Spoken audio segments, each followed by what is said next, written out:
nel XXI secolo continuano a suscitare molte paure ed apprensioni. Per quanto sia comprensibile il timore nei loro confronti, certo è che attorno a questi animali ruotano leggende e fantasie del tutto prive di ogni fondamento. Imparare a conoscere le caratteristiche di questi vertebrati è certamente un primo necessario passo verso la convivenza con gli ofidi.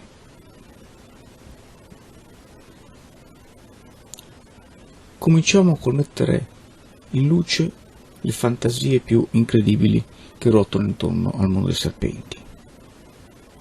Primo, non è vero che i serpenti amino bere il latte, tutt'altro. Non è vero che le vipere partoriscono dall'alto per evitare di essere mosse dai loro figli. Non è assolutamente vero che i serpenti vi inseguono facendovi a ruota come nei fumetti. Ma accanto a queste fantasie facilmente smentibili, vi sono altre notizie che, pur provenendo da fonti di una certa credibilità, vanno analizzate nel dettaglio, soprattutto quando parliamo di distinzione fra serpenti innocui e vipere velenose.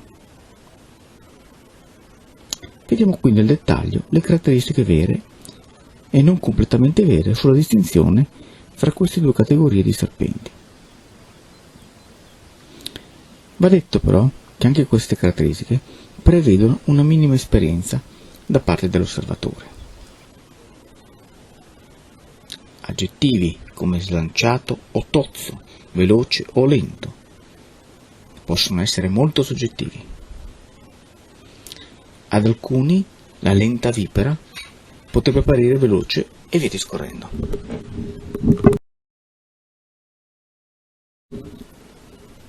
Una caratteristica che distingue i colibri non velenosi dalle vipere è l'aspetto slanciato. La sensazione che si ha vedendo un colibro è quella di un qualcosa di allungato come una corda. Le vipere, invece, ci appaiono più tarchiate, tozze. La livrea. Le vipere dal corno e la maggior parte dei marassi, escludendo dunque quelli melandici di cui parleremo in seguito, presentano una linea scura zigzagante lungo il dorso, non posseduta da nessun colibro. Nella vipera comune questa si intuisce appena, in quanto interrotta e frastagliata nella sottospecie nostana, ovvero la francisciredi. Alcuni marassi, soprattutto in alta quota, possono essere completamente neri. Ciò potrebbe creare confusione con i biacchi carboni o con altri colibri melanici. Vediamo di tentare di inquadrare la situazione. I marassi sono rarissimamente più lunghi di 65 cm. I biacchi carbone sono neri a partire dai 110 cm di lunghezza e ben di rado si trovano sopra i 1000 metri di quota. In zone montane, l'altro serpente, che può essere non di rado nero, è la natrice dal collare. Anch'essa mediamente è più lunga di un marasso, ha un aspetto slanciato e non è mai mordace. Poi per la testa entreremo più nel dettaglio in seguito. La coda. Nei testi si trova la dicitura che vede le vipere con una coda tozza, mentre i colibri con una coda lunga. Ciò non è sbagliato, ma anche qui bisogna stare attenti. Per i non addetti, una giovane vipera potrebbe sembrare avere una coda lunga, così come un colibro con coda mozzata per traumi potrebbe far credere che si tratti di una vipera. Quindi l'informazione di per sé non è sbagliata, ma va analizzata con spirito critico. Le squame. Le vipere hanno squame carenate e i colibri le hanno lisce. E non è così, non è così. È vero che le vipere hanno le squame carenate, ma anche le innocue natrici tassellate e le natrici del collare hanno le squame carenate, eppure sono del tutto innocue. La testa. Certamente il distretto anatomico più importante per la distinzione delle specie. Nei testi si parla sempre di testa a forma triangolare nelle vipere ed ovale nei colubri. Anche qui l'affermazione, pur non sbagliata in assoluto, va analizzata. La vipera dal corno e la vipera comune hanno certamente una testa ben distinta dal corpo, con una forma che potremmo definire triangolare. Ma il marasso, che è sempre una vipera, ha la testa scarsamente distinta dal corpo, in cui non si rileva questa forma triangolare. Quasi tutti i colubri, inoltre, se disturbati o spaventati, possono appetire la testa, tanto da farla apparire di forma triangolare. Classico il colubro liscio che quando viene disturbato appetisce la testa e sembra veramente con una testa da vipera. Così anche le natrici del collare o la natrice tassellata. Nei testi si legge anche che le vipere hanno squame cefaliche piccole, mentre i colubri grandi.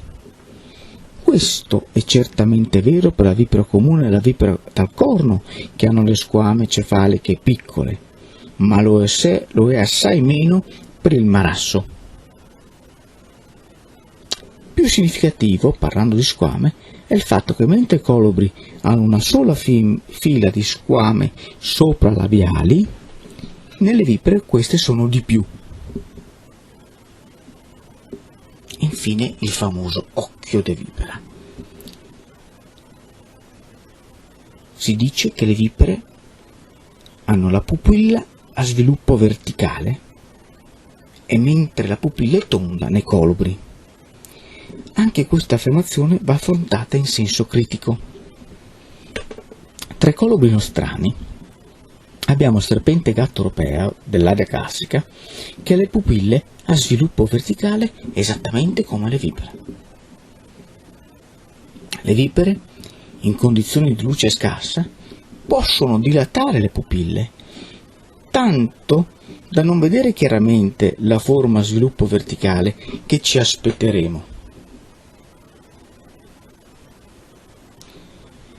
Infine vediamo i famosi segni del morso che si vedono in molti testi sul morso dei serpenti. Anche qui le immagini dei libri sono molto teoriche ma poco pratiche. La sintomatologia post morso in questi casi è molto più utile e diagnostica.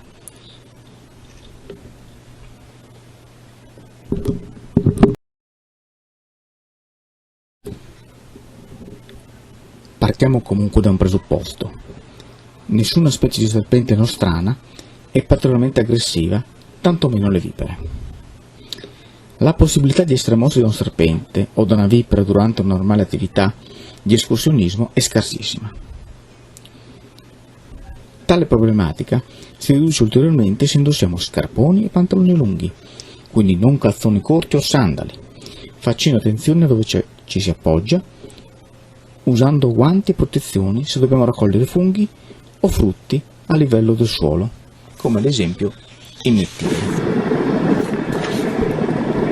Mettiamo caso che purtroppo l'evento nefasto di una mossicatura accada. Che cosa dobbiamo fare? Sembra quasi banale, però la prima cosa che bisogna fare è stare calmi. Stare calmi. Poi chiamare il 112, comunicando all'operatore la vostra esatta posizione.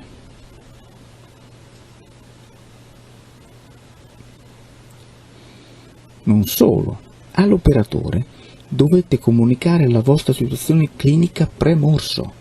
Se siete cardioplatici, se siete diabetici, se avete delle allergie note. Soprattutto questo, dire se in passato avete manifestato episodi di allergia a farmaci o simili.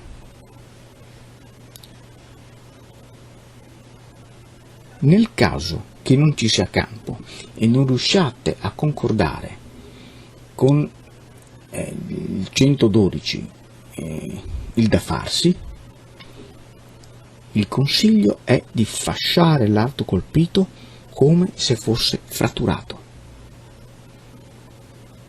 Attenzione, non succhiare, non effettuare tagli, non improvvisare un laccio a monte del morso, non assumete alcol. Appena possibile, contattare il 112 e seguire esattamente ciò che vi viene detto al telefono dall'operatore sanitario. È appena possibile recarsi in un'area di emergenza sanitaria. Ricordiamo che la mortalità del morso di vipera è intorno all'1% dei casi in Europa occidentale, quindi un evento assai remoto. Durante le nostre escursioni risultano essere dunque più pericolose le cadute accidentali, cadute di sassi e fulmini, aggressioni a parte di minotri o di animali domestici. Una minima attenzione ed un equipaggiamento adeguato scongiurano quasi totalmente la possibilità di uno spiacevole incontro con questi magnifici rettili.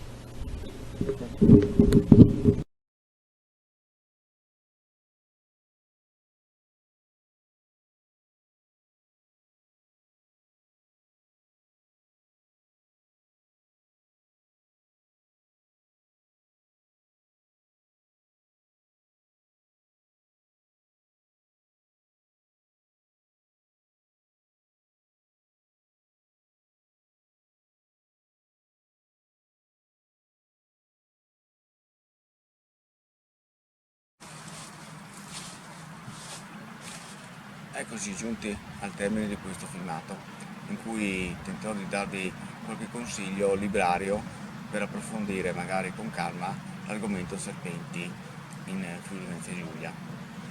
Il primo testo che mi sento di consigliarvi è Rettili del Friuli Venezia Giulia, che è una guida completa a tutti i rettili del Friuli Venezia Giulia e quindi anche dei serpenti.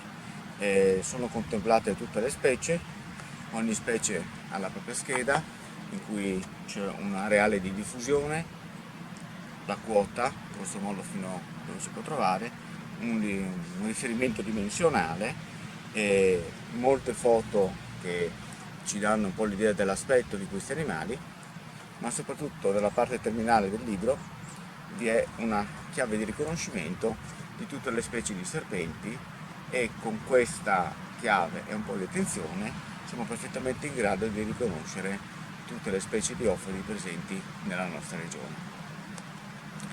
Spostandoci a livello nazionale, il testo che più mi sento di consigliarvi è il testo di Matteo Di Nicola, Luca Cavigioli, Luca Gulliselli e Franco Andreone, Anfibi e rettili d'Italia. È un magnifico testo, ricchissimo di fotografie, aggiornatissimo da tutti i punti di vista e ovviamente parla in modo approfondito anche dei serpenti d'Italia. Se qualcuno invece avesse voglia di approfondire di più il tema riguardante le 5 specie di vipere presenti nel territorio nazionale, certamente il libro che è più indicato è quello di Mauro Grano, Gregor Meyer e Cristina Cattaneo, Vipere italiane.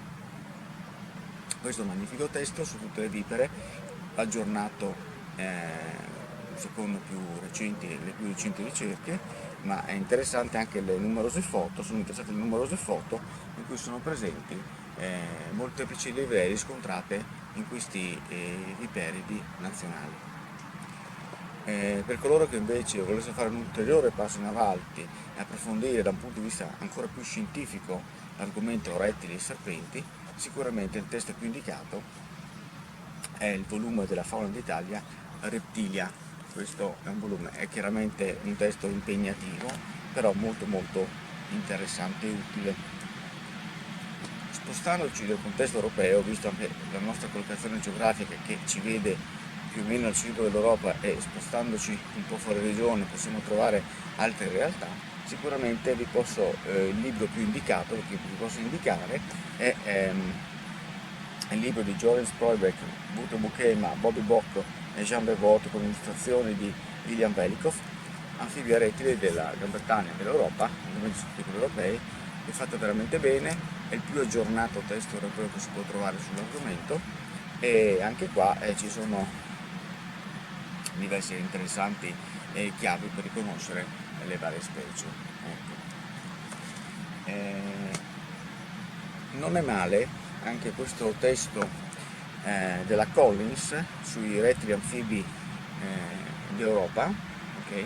Si trova, questa è la versione più aggiornata che risale a circa 15 anni fa, ma si trova anche una versione in italiano della Franco Muzio Editore che è un po' più datata, per certi versi alcuni aspetti è un po' superata, ma se lo trovate nei mercatini magari di seconda mano usato, merita comunque di essere preso, perché veramente ci sono delle magnifici disegni, delle buone chiavi che ci permettono comunque di avere una buona informazione, e comunque rimane un testo ancora piuttosto valido. Sempre sui serpenti d'Europa, interessante anche questo testo di Guido Kreiner su The Snakes of Europe della Chimara Edizione, è molto interessante perché qua è una guida fotografica soprattutto, che ci permette di visualizzare un po' tutte queste specie. Infine, siccome abbiamo parlato anche delle problematiche che possono risultare dall'avvelenamento di questi animali e tutte le varie problematiche, sicuramente un testo consigliato è certamente questo, Medicina e Montagna, che è utilissimo non solo per le vipere o per eventuali altre aggressioni da parte di altri animali, ma soprattutto per come ci dobbiamo comportare negli ambienti naturali, in particolare in montagna. È un testo del manuale del Club Alpino Italiano numero 18, che sicuramente mi sento di consigliare a tutti. Ecco. Ovviamente ci sono tanti altri libri sull'argomento dei serpenti italiani, molti sono validi, altri lo sono un po' meno. Io ho semplicemente fatto una sintesi di questi volumi che io ritengo i più adatti per il pubblico.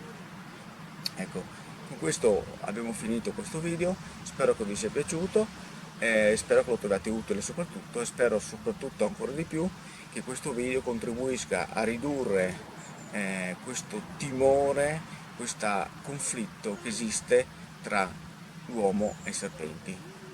Grazie per la visione.